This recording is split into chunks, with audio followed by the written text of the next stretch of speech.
దేహి కరావలంబం శ్రీలక్ష్మీవల్లభారంభాం విఖమో మునిమధ్యమాం అస్మదాచార్యపర్యంతాం వందే గురుపరంపరాం. అస్మత్శ్రీ గురుచరణారవిందాభ్యాం నమః. పరమగురుభ్యో నమః. సర్వగురుభ్యో నమః.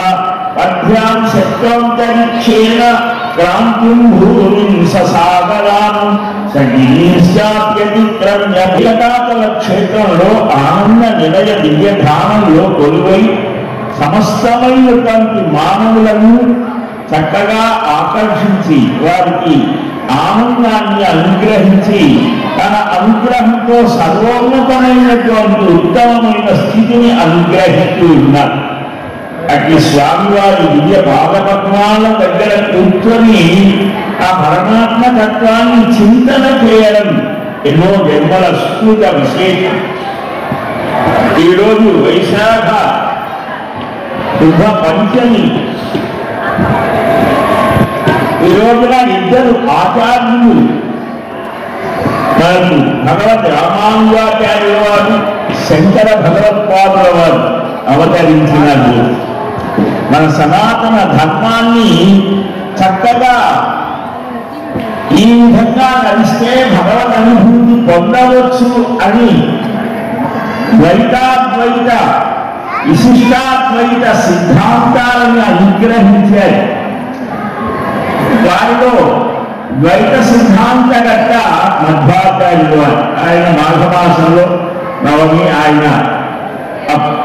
కానీ ఈ రోజున మనకు భగవద్ రామానుజాచార్య స్వామి 2017లో మేష ఆర్ద్ర సౌరమానాన్ని అనుసరించి ఈ రోజున ఆ భగవాను శ్రీమన్నారాయణుడే అట్టి నారాయణుని అర్చన చేయడం చేత మనకు నిరతిశయమైన ఆనందాన్ని పొంది నిరంతరం ఆ దేవదేవుని దివ్య సన్నిధానంలో కైంకర్యం చేయడమే పరమ లక్ష్యంగా మనం జీవితాన్ని కొనసాగించాలి అని చెప్పినటువంటి మహానుభావుడు భగవన్ నారాయణాభిమతానురూప స్వరూప రూప గుణ విభవైశ్వర్య శీలాది అనవధిక అతిశయ అసంఖ్యేయ కళ్యాణ గుణగణాం పద్మవరాలయాం భగవతీం నిత్యానపాయినీం దేవదేవ దివ్య మహిషీం అఖిల జగన్మాతరం అస్మన్మాతరం అశరణ్య శరణ్యాం శరణమహం ప్రపంచే అని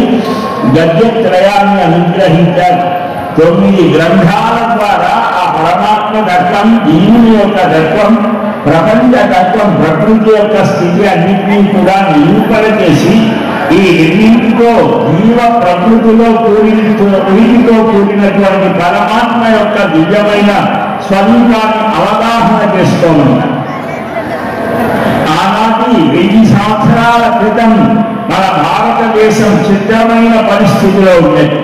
తన వ్యక్తిత్వాన్ని కోల్పోయే స్థితిలో ఉన్నది. పరమాత్మ ఆదేశంతో మహానుభావులు అవతరించారు. ఆయన ఆనాటి కాలంలో సామాన్య భక్తులు కూడా భక్తి యొక్క వైభవంతో ఎలాగ భగవత్ సాన్నిధ్యం చేరవచ్చో మనకు అనేక మార్గాలు, ప్రపత్తి మార్గాన్ని సూచించారు. భక్తి మార్గ వైభవాన్ని వృద్ధి చేసి ఆశేషు హిమాచలం పర్యటించి గొప్పదైనటువంటి శ్రీభాష్యాలని అనుగ్రహించారు. అలాంటి మహానుభావులు మనకు అవతరించారు కనుక మన ధర్మాన్ని ఈనాటికి కూడా అలాగనే 1200 సంవత్సరాలు లేదా ఒక 2000 సంవత్సరాలు శంకర భగవత్పాదుల వారు ఆనాడు కూడా భారతదేశంలో ఉన్నటువంటి ఆయా పరిస్థితులను గమనించి ఆ ఉపనిషత్ సిద్ధాంతం ఏమిటి అని చర్చించి పక్క పద్ధతిలో సామాన్యులు కూడా భరించడానికి స్తోత్రవాన్మయం ఉత్తములైనటువంటి అధికారికమైన స్థితి యోగ్యత ఉన్నటువంటి వారికి హేతుబద్ధమైనటువంటి రీతిలో ఆయన శారీరక మీమాంస ఇంకా 200 గ్రంథాల అందించారు. ఆసేపు హిమాచలం పర్యటించి ఆయా స్థానాలలో ఉన్నటువంటి వారితో సంప్రదించి తర్కం చర్చలు చేసి సనాతన ధర్మ సిద్ధాంత ఇది అని తెలియజెప్పినటువంటి మహానుభావుడు. ఆనాడు ఏనాటి నుంచో మహానుభావుడు పరమాత్మ ఈ సృష్టి అవతరించిన దగ్గర నుంచి మనకు జ్ఞాన ప్రబోధన చేస్తూనే ఉన్నాడు. అప్పటి నుంచే ఉన్నది సనాతన ధర్మం అనేది, హిందూ ధర్మం అనేది. అందువల్లనే మనం ఎప్పటికీ కూడా ఆ సనాతనమైన హిందూ ధర్మాన్ని వదిలిపెట్టకూడదు, అవగాహన చేసుకోవాలి, ఆ ధర్మాచరణ చేయాలి, ధర్మ రక్షణ చేయాలి. మన ధర్మాన్ని ఎవరైనా తిరస్కరిస్తే వారిని తిరస్కరించాలి, సమాధానం చెప్పగలగాలి, మన ధర్మంలో ఏమి ఉన్నాయో తెలుసుకోవాలి. కేవలం మనం ఆహారం, నిద్ర, ఉద్యోగాన్ని ప్రయత్నాల్లో ఉండి సాధిస్తున్నాం, చేయవలసినదే. దానికి మించి మనకి సనాతనమైనటువంటి ఈనాటి దృష్ట్యా హిందూ మతం అంటున్నాం కదా, ఈ హిందూ మతంలో ఏం విషయాలు ఉన్నాయి, దీని గురించి ఇతరులు ఏం మాట్లాడుతున్నారు, వారికి ఎలాగ సమాధానం చెప్పాలనేది కూడా మనం ఆలోచించాలి. ఇతరమైనటువంటి దేశాలు బట్టలు కట్టుకోవడం కూడా పేదకాని స్థితిలో ఉన్నప్పుడు మనకు అద్భుతమైనటువంటి ఆ ఆహార విహార వ్యవస్థలు, ఆలోచన ధారలు మనకు ఉన్నాయి.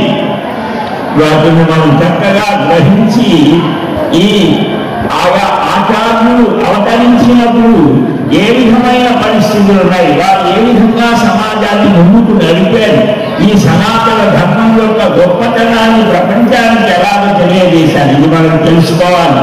ఇది మనకందరికీ గర్వకారణం. ఆచార్యులు, మహానుభావులు, మహాభక్తులు, యోగులు, జ్ఞానులు వీరు లేకపోతే మనం లేదు, మన అస్తిత్వం లేదు. కాబట్టి ప్రపంచంలో ఏ ధర్మాచరణ చేసేవారు ఎక్కువ మంది ఉంటారు, వారి మాట వింటోంది ప్రస్తుత సమాజం, లోకం.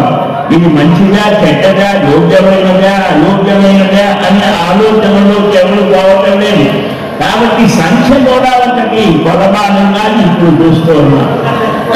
ఆ దృష్ట్యా చూస్తే 120 కోట్ల మంది ఉన్నారు అని హిందువులు అనేవారు. మరి వీరందరూ కూడా మనకు ప్రధానమైనటువంటి వేదములు, ఉపనిషత్తులు, వాటి యొక్క సిద్ధాంతాలు, వాటి ఆచరణలో ఉన్నటువంటి విశేషాలు, ఆయా తాత్వికమైన సిద్ధాంతాలు, వీటిని గురించిన పరిచయం ఉండాలి.